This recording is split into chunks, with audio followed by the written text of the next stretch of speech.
Hey everyone, and welcome. When you use your favorite apps and they just work, or you see these incredible insights pulled from huge amounts of data, it kind of feels like magic. But it's not. Behind all of it, there's some hidden machinery, a powerful idea that makes it all possible. So today, let's pull back that curtain and see what's really going on. So what is it? What's that invisible engine driving everything in our digital lives? From the code a developer writes, to the data that powers business, all the way to the AI that's changing our world. What's the secret? Well, the answer is surprisingly simple. It's pipelines. Yep, that one word describes the automated factory floor for pretty much all of modern technology. Okay, so here's our game plan. We're going to start with a really simple analogy, the good old assembly line. Then we'll see how that exact same idea is used to ship software, to refine raw data, and even to build artificial intelligence. And we'll wrap up by looking at the real reason we do all this and what it means for the future. All right, to really get this, we've got to start with something we all understand, a classic factory assembly line. Honestly, it's the perfect way to think about how pretty much every digital product gets made today. Just think about it, right? An assembly line takes some raw materials, pushes them through a bunch of automated steps, checks for quality along the way, and pumps out a finished product. And it does it reliably and in a massive scale. Those words, automation, quality, and scale, that's the whole point. So we can boil this down to a super simple three-step model that we're going to use for everything today. You've got your raw materials, you've got your process, the assembly and the quality checks, and you've got your finished product. Easy enough, right? Okay. Now let's see what happens when we apply this to the digital world. First up, software. This is the assembly line for shipping code. In the tech world, we call this CI/CD. That's continuous integration and continuous delivery. And here, our raw material isn't steel or plastic, it's code, fresh from a developer's keyboard. And check it out. Our assembly line model maps over perfectly. The raw materials, that's the code from the devs. The process, that's where the pipeline automatically builds the code, runs, thousands of tests to find bugs, and then packages it all up. And the finished product?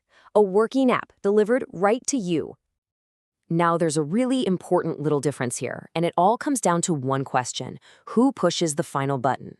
With continuous delivery, the pipeline does all the work to get the app ready, but a real person has to give that final okay to release it.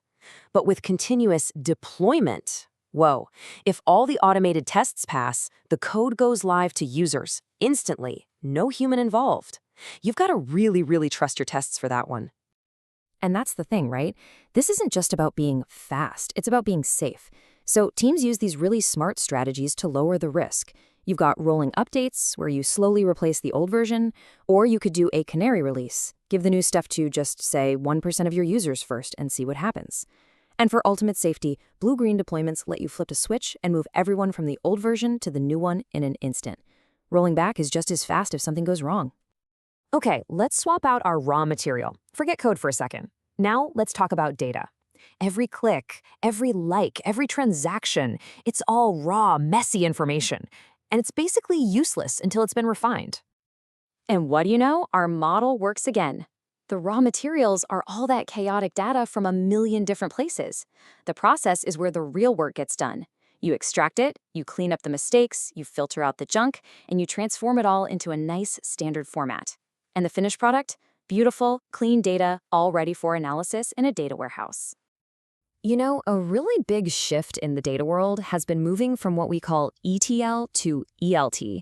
It used to be you had to do all that transforming before you put the data in the warehouse, but modern cloud warehouses are just so ridiculously powerful now, it's often way easier to just extract the raw data, load it all in, and then transform it right there, using the warehouse's own massive power.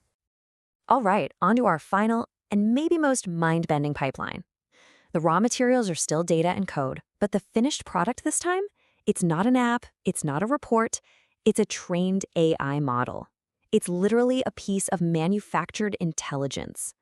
85%. Just look at that number for a second. What on earth could that mean when we're talking about AI? It means that an absolutely staggering 85% of AI projects never actually make it into the real world. They fail. Why? Well, because building a prototype on your laptop is one thing, but actually deploying it, monitoring it, and retraining it reliably, that is a whole different ballgame.